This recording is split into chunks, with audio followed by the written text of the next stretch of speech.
The Silent Director, A Taste of Redemption. Chapter 1, The Stain of the Past. Willow Creek, California, 1999. The sun always seemed to shine brighter on Willow Creek High, a misleading brilliance that masked the darkness beneath its polished halls. I was Emily Davis then, a painfully shy, observant 16-year-old. A scholarship student in a sea of privileged kids. My uniform was always a little too worn, my books a little too heavy. I was an easy target. High school, for many, is a crucible of self-discovery. For me, it was a daily trial of endurance. My tormentors were a trio led by Mark the Monarch Jenkins, a charismatic, cruel boy from a wealthy family whose sneering smile could wither flowers. His acolytes, Brittany and Kevin, followed his lead, their laughter a constant echo of my humiliation. They started small, whispered taunts, tripping me in the hallways, defacing my locker. But their cruelty escalated, each act chipping away at my already fragile self-esteem. The teachers, busy with 100 other students, saw nothing or chose not to. I was a ghost in the hallways, my silence a shield and a curse. The worst day, the day that etched itself into my soul, occurred during lunch break in the crowded, noisy cafeteria. I was sitting alone, as usual, trying to make myself invisible, picking at a sandwich I'd brought from home. Mark, Brittany, and Kevin approached my table, their shadows falling over me like a pall. "Look, it's little Miss Perfect, eating her bland little lunch," Mark sneered, his voice dripping with false sweetness, loud enough for nearby tables to hear. A few snickers rippled through the cafeteria. My heart pounded. I kept my eyes on my plate, willing them to disappear. "Oh, but she's not eating all of it," Brittany chimed in, snatching my sandwich from my hand. Before I could react, she deliberately dropped it on the grimy linoleum floor, where 1,000 shoes had tracked dirt and spilled food. "Oops," she simpered, her eyes gleaming with malicious satisfaction. "Clumsy me." Mark stepped forward, his eyes glinting. "Well, Emily, you know the rule. You drop it, you eat it. We can't have waste, can we?" He kicked the sandwich further, grinding it into the floor with his shoe. "Go on, pick it up. Or are you too good for it?" My face burned. Tears stung my eyes, but I refused to let them fall. The entire cafeteria seemed to fall silent, 100 eyes fixed on me. Humiliation. A hot, stinging wave washed over me. I looked at the floor, at my sandwich, coated in dirt and grime. I looked at Mark's sneering face, at Brittany's cruel smile, at Kevin's indifferent gaze. And then I looked around the cafeteria. No one met my gaze. No one spoke up. Just silence. A complicit silence. Something inside me broke that day. Not my spirit, not entirely, but my belief in the inherent goodness of people, in the safety of institutions. I bent down. My hands trembled as I picked up the soiled sandwich. The smell of the grimy floor, the feeling of the dirt, the taste of humiliation. It was a bitter, unforgettable meal. I took a bite, then another, my jaw clenched, my eyes staring blankly ahead. Laughter, triumphant and cruel, erupted around me. Mark clapped slowly, sarcastically. "Good girl, Emily. See, it's not so bad, is it?" I finished the last bite, stood up, and walked out of the cafeteria, my head held high, though my insides churned with nausea and profound shame. I went straight to the restroom, locked myself in a stall, and vomited. I washed my mouth out repeatedly, but the taste, the memory, lingered like a vile aftertaste. I never told anyone. Not my parents, who were already struggling to make ends meet, and wouldn't have understood the subtle nuances of such a public humiliation. Not my teachers, not my school counselor. I buried it deep, a festering wound beneath a facade of quiet resilience. My silence became a fortress, built brick by painful brick. I graduated from Willow Creek High, a ghost of a girl, carrying the stain of that day and a quiet, burning resolve. I left Willow Creek for college in San Francisco, California, determined to erase the past, to forge a new identity, to become someone strong, someone who would never again be forced to eat from the floor. But the memory, the shame, and the silent vow to reclaim my dignity lingered, a constant driving force shaping my every decision, leading me down a path I never expected, a path that would, 20 years later, bring me back to the very place where my spirit had been broken. Chapter 2. The Unseen Ascent. San Francisco, California, 2003. Leaving Willow Creek High was like shedding a heavy, restrictive skin. I embraced San Francisco State University with a fierce determination, burying the past beneath a relentless pursuit of knowledge. I chose education, driven by an unspoken vow. No child would ever endure the silent torment I had. I was determined to create a learning environment where empathy, respect, and safety were paramount. I blossomed in San Francisco. The anonymity of the big city, the vibrant, diverse culture, allowed me to shed my shyness. I joined student groups, volunteered for community projects, and discovered a voice I never knew I had. My academic performance was stellar, fueled by a quiet, burning ambition. After graduation, I started my career as a high school English teacher in a challenging inner-city school in Oakland, California. It was tough, but incredibly rewarding. I connected with students who felt invisible, who struggled with their own battles, and I made it my mission to be the advocate I never had. I listened. I saw them. I protected them. My classroom became a sanctuary, a place of safety and growth. My career trajectory was swift. I was good at what I did, passionate and effective. I believed in progressive education, in fostering critical thinking and emotional intelligence. I quickly rose through the ranks, department head, then assistant principal. I pursued my master's degree in educational leadership from Stanford University, specializing in school culture and student well-being. My focus was always on creating inclusive, supportive environments, precisely the opposite of what I had experienced.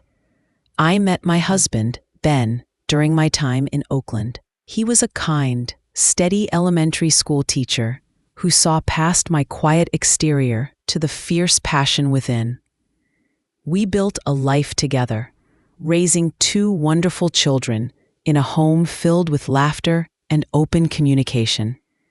I never spoke to him about the cafeteria incident. It remained buried, a scar I carried alone.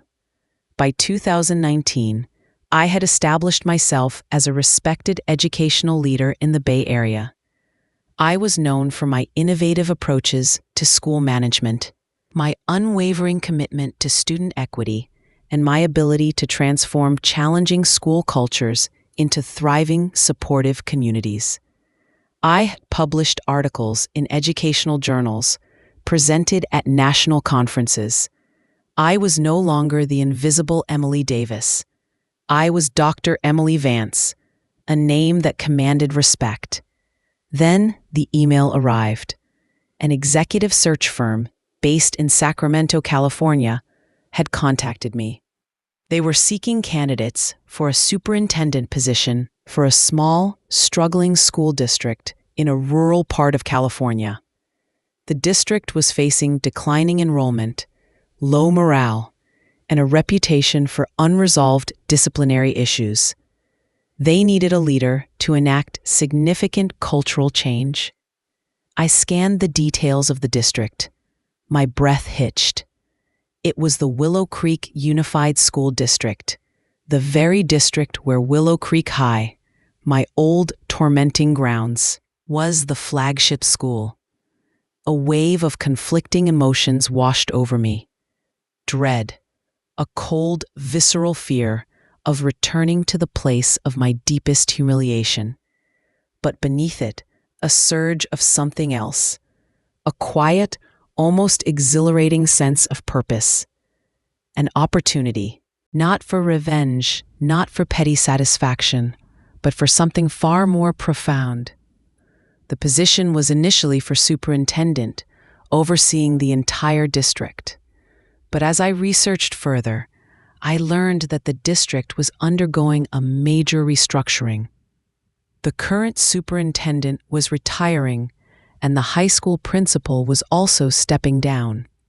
They were looking for a strong, visionary leader to take the helm directly at Willow Creek High, to implement sweeping changes from the ground up with the potential to transition to superintendent later. It was a direct challenge, a full-circle moment. Could I go back? Could I walk those hallways again, not as the bullied girl, but as the one in charge? Could I transform the very place that had broken my spirit? I interviewed remotely at first, then in person. I didn't mention my past connection to Willow Creek. I spoke passionately about my vision for creating an empathetic, inclusive school culture, about empowering students and staff, about fostering a climate of respect and safety. I spoke about the importance of addressing bullying, not just as isolated incidents, but as systemic failures within a school's ethos. My words resonated. The school board, desperate for a change, offered me the position, principal of Willow Creek High School, with the understanding that my role would be a transformative one, with full authority to enact the necessary reforms. I accepted. My decision was met with surprise by Ben, though he supported me unconditionally. "Are you sure about this, Em?" he asked gently, knowing my past connection to Willow Creek. I just nodded. The scar of that day, of the grimy cafeteria floor, had never truly faded. Now, it was time to confront it, not with anger, but with purpose. The unseen ascent had led me back to the very halls where I had once been humiliated. But this time, I wouldn't be silent. I would be the director, and I would ensure no child ever had to eat from the floor again. The stain of the past was about to meet the unwavering resolve of the present. Chapter 3. The Ghost in the Hallways, Willow Creek, California, August 2024. Stepping back into Willow Creek High School, not as a cowering student, but as its new principal, was a surreal experience. The air still carried the faint scent of stale cafeteria food and old textbooks, but now it also felt charged with a different energy, my own. I walked the familiar hallways, my footsteps echoing with authority, not fear. My office was spacious, overlooking the very quad where I had spent so many lonely lunch breaks. The principal's desk, solid and imposing, felt like a throne, but the ghost of the past lingered. Every corner held a memory, the lockers where I'd been shoved, the classrooms where I'd shrunk into my seat, the very cafeteria where I'd eaten dirt. I kept my past at Willow Creek a closely guarded secret. My new colleagues, the long-tenured teachers and staff, greeted me with cautious optimism. They knew my reputation, my accolades from the Bay Area. They saw Dr. Emily Vance, the acclaimed educational leader, not the silent, invisible Emily Davis. My immediate focus was on cultural change. I initiated new anti-bullying programs, not just assemblies, but comprehensive curricula integrated into every subject, emphasizing empathy, bystander intervention, and restorative justice. I implemented a safe space initiative, ensuring every student had a trusted adult they could talk to. I revamped the disciplinary system, shifting from punitive measures to a more holistic approach that focused on understanding underlying issues and fostering positive behavior. I spent hours walking the halls, observing, listening, connecting with students. I also began to quietly observe the existing staff, especially those who had been there during my time.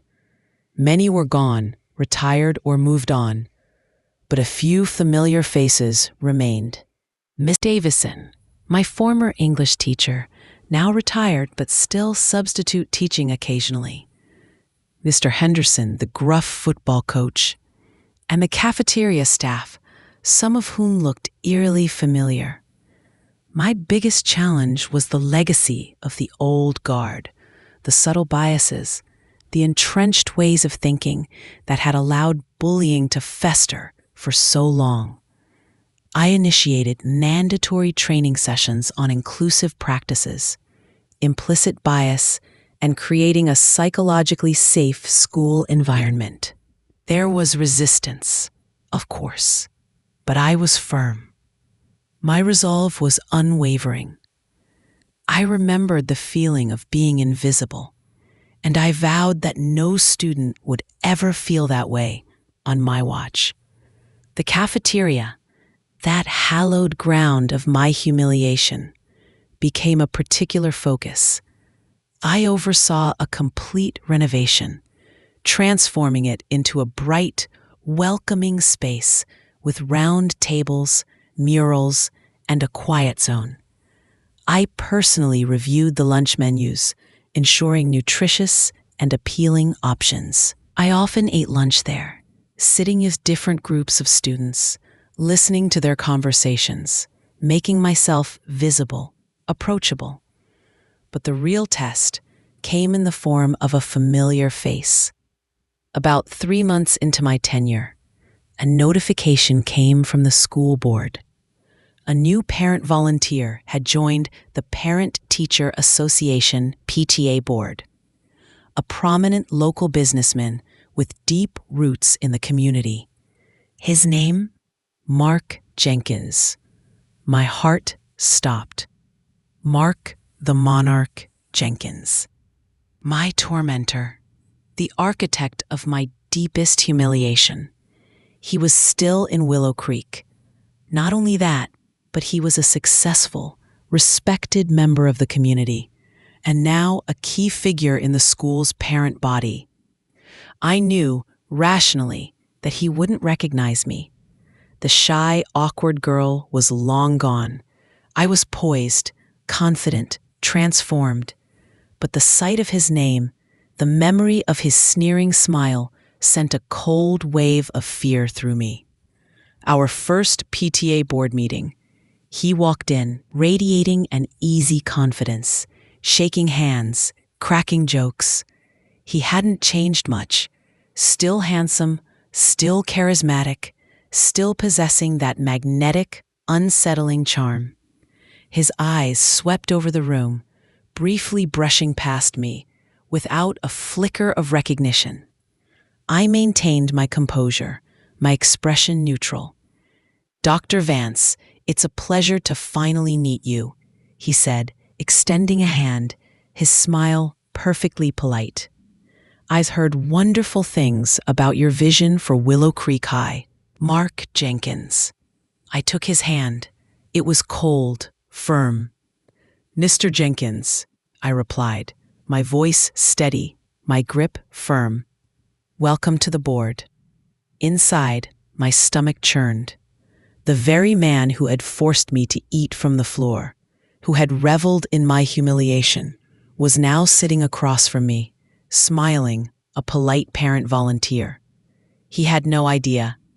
The irony was exquisite and profoundly unsettling. I observed him over the next few weeks. He was just as he had been in high school, charming, manipulative, quick to dismiss others, but now cloaked in adult respectability. He had 2 children enrolled in Willow Creek High, a son, a star athlete, and a daughter, popular and vivacious. I found myself watching them, a strange mix of apprehension and curiosity. Would his children inherit his cruelty? Would the old patterns repeat? The ghost in the hallways was no longer just my own past trauma. It was him, a tangible reminder of the very culture I was determined to eradicate. The stain of the past had materialized, sitting directly across from me, unaware that the silent girl he once tormented was now the director of his children's school, holding the power to reshape the very institution that had once broken her. The game had just changed, and this time, I wouldn't be silent. Chapter 4: The Unmasking. Willow Creek, California, October 2024. The presence of Mark Jenkins on the PTA board added a complex, volatile layer to my new role as principal of Willow Creek High. Every meeting, every casual encounter was a tightrope walk. He had no idea who I was, but I knew exactly who he was, and the memory of that cafeteria floor was a constant, burning ember beneath my carefully composed exterior. I observed Mark closely. He was a master of subtle manipulation, charming when he wanted to be, subtly dismissive when he didn't. He championed initiatives that seemed positive on the surface, but often served his own agenda or subtly undermined my efforts to foster empathy and inclusivity. He was still the monarch, just now in a tailored suit instead of a Letterman jacket. My focus remained on school culture. I continued to implement comprehensive anti-bullying programs, emphasizing bystander intervention and restorative justice. I empowered students to speak up, to report incidents, creating clear, accessible channels for them to do so without fear of reprisal. Slowly, cautiously, the tide began to turn. Students started to report incidents, confident that they would be heard and acted upon. Then, the inevitable happened. Mark's son, a star football player named Dylan, was involved in a bullying incident. Not physical, but a vicious campaign of cyberbullying against a shy, academically gifted freshman, spreading cruel rumors and doctored images online. The victim, a quiet girl named Sarah, was devastated, on the verge of withdrawing from school. The incident was reported through our new anonymous system. It was precisely the kind of behavior I had vowed to eradicate. I launched a full investigation, following our new protocols to the letter. All evidence pointed to Dylan Jenkins. I called Mark and his wife into my office for a disciplinary meeting. Mark arrived, radiating his usual confidence, ready to charm his way out of any trouble for his son. He expected a polite slap on the wrist, a private reprimand. He did not expect what I was about to do. "Mr. and Mrs. Jenkins," I began, my voice calm, professional, as I laid out the evidence. "Dylan has engaged in a severe act of cyberbullying, causing significant emotional distress to another student. This behavior violates our school's core values and our new anti-bullying policies. As principal, I must recommend a 2-week suspension, mandatory counseling, and a restorative justice meeting with the victim and her family. Mark's charming facade shattered. A suspension? Dr. Vance, that's excessive. Dylan is a good kid, a star athlete. This is just kids being kids. A misunderstanding. His voice was rising, tinged with disbelief and anger. Mr. Jenkins, I interjected, my voice unwavering. Bullying is never just kids being kids. It is a deliberate act of cruelty that has lasting consequences. And I assure you, I understand its impact very well. His face flushed with annoyance. With all due respect, Dr. Vance, you don't understand my son. You don't know what it's like to be a parent, trying to protect your child's future. I looked at him, truly looked at him, and a cold, quiet rage, 25 years in the making, finally surfaced. This was it, the moment. On the contrary, Mr. Jenkins, I said, my voice dropping to a low, deliberate tone, cutting through the air like a knife. I understand perfectly. I understand what it's like to be a child targeted by bullies.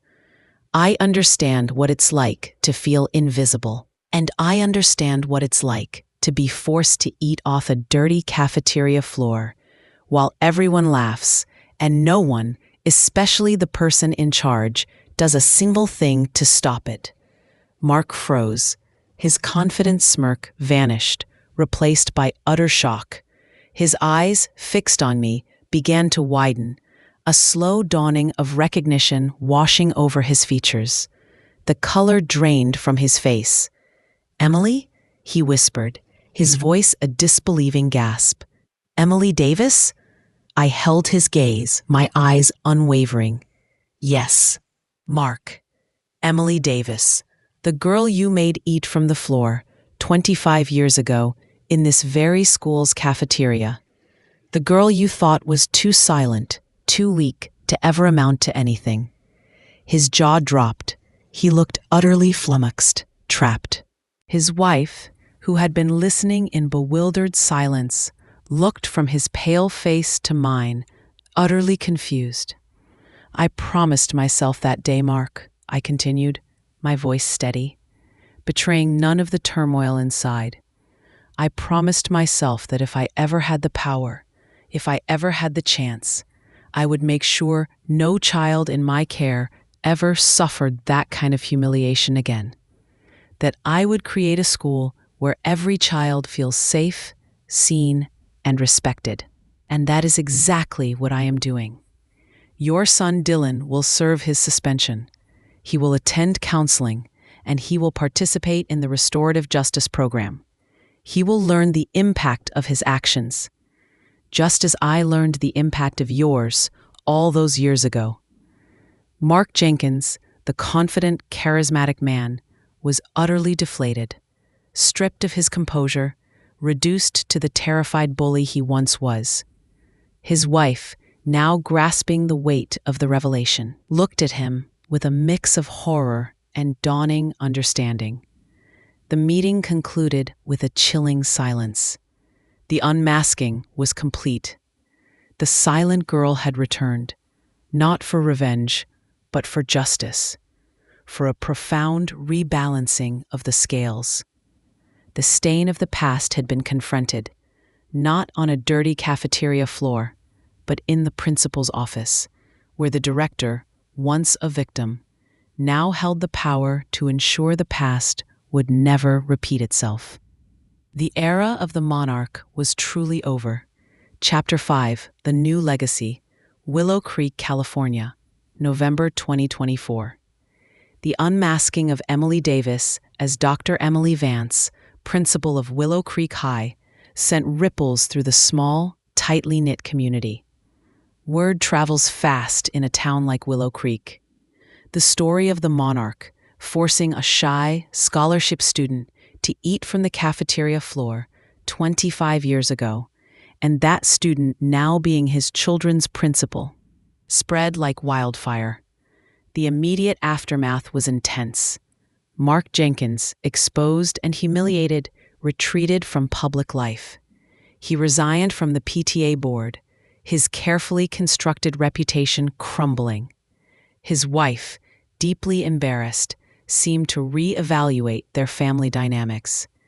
Dylan served his suspension, attended counseling, and was visibly chastened by the public exposure of his actions and the profound implications of his father's past. The restorative justice meeting, facilitated by a professional, was difficult but necessary, allowing the victim, Sarah, to express her pain and Dylan to begin to understand the true impact of his cruelty. My colleagues and staff, initially stunned by the revelation, responded with a mix of admiration and awe.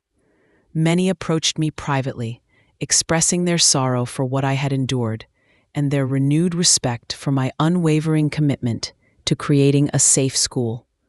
The story cemented my authority, not just through my title, but through the profound moral weight of my personal history. It added an undeniable authenticity to my mission. The students, especially, reacted strongly.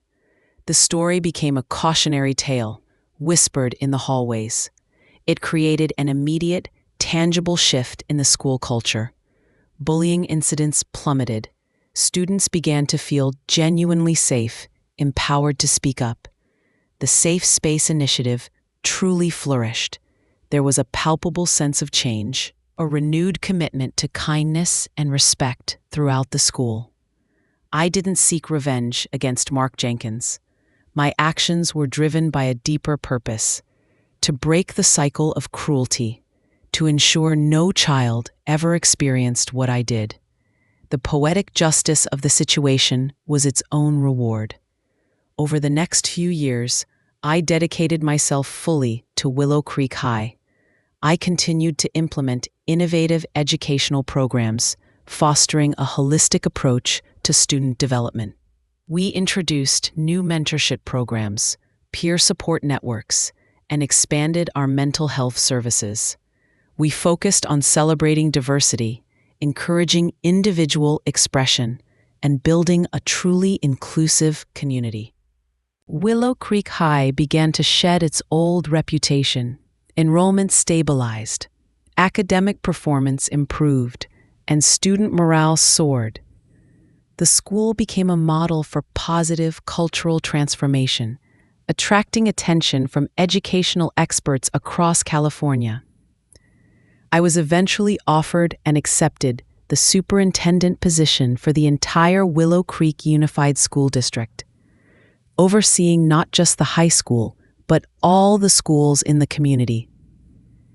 My vision, born from personal pain, was now shaping an entire district. My own family, Ben and our children, were incredibly supportive throughout this journey. I finally shared the full story of the cafeteria incident with them. It was a difficult conversation, but it brought us even closer, deepening their understanding of my unwavering commitment to education and student well-being.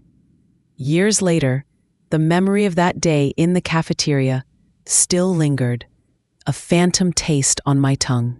But it no longer held power over me. It had become a catalyst, a reminder of the strength forged in adversity, a testament to the power of resilience. The stain of the past was not erased, but it had been transformed into the foundation of a new legacy, a legacy of empathy, respect, and unwavering dedication to creating a truly safe and nurturing environment for every child. I, Emily Vance, the silent girl who ate from the floor, had returned not just as the director, but as the architect of a new, brighter future for Willow Creek. The journey from victim to leader had been long and arduous, but the peace and profound satisfaction of knowing that no other child would suffer my fate was a redemption more profound than any revenge. The taste of humiliation had been replaced by the sweet, enduring taste of a truly transformed community. a silent director's triumph.